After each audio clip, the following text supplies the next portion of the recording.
Lucia Paladin, oggi è una giornata di primavera, la festa di primavera nelle cantine Paladin ed è l'estate vicino. Cosa beviamo quest'estate? Beh, credo che il bel tempo faccia venire voglia di mare, della bellissima Venezia che abbiamo qua a due passi sicuramente, e di bere vini bianchi. E come vini bianchi si può andare dai profumati Chardonnay e Pinot Grigio, che tra l'altro sono vini conosciutissimi perché sono cresciuti in questo territorio, però allo stesso tempo sono anche vini noti internazionalmente, per cui sicuramente tutto il pubblico che frequenta il Veneto, che è la regione che accoglie forse più turismo d'Italia, amano i nostri vini e trovano anche dei vini che sono riconosciuti in questo territorio.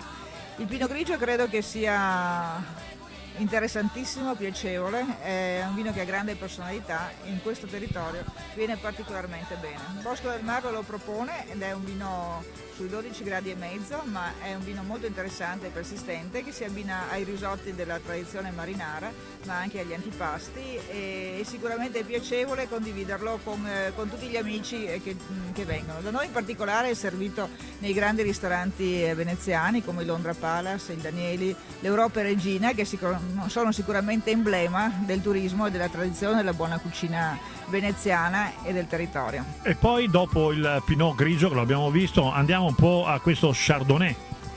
Lo Chardonnay lo si può prendere e accompagna tranquillamente un primo piatto e un secondo piatto. Resta tra i vini il più delicato, sa un po' di sambuco ed ricorda molto i fiori d'acacia, per cui resta con i vini delicati e profumati che si abbinano bene agli antipasti e ai primi piatti.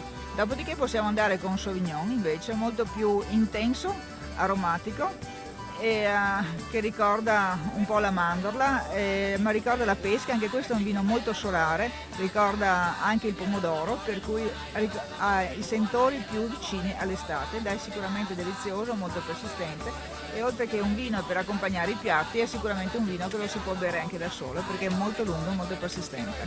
Abbiamo fatto una carrellata per l'estate 2014 con il Sauvignon Blanc, con il Chardonnay e con il Pinot Grigio della Bosco del Merlo. Ringraziamo Lucia Paladin e l'appuntamento è per l'estate 2014.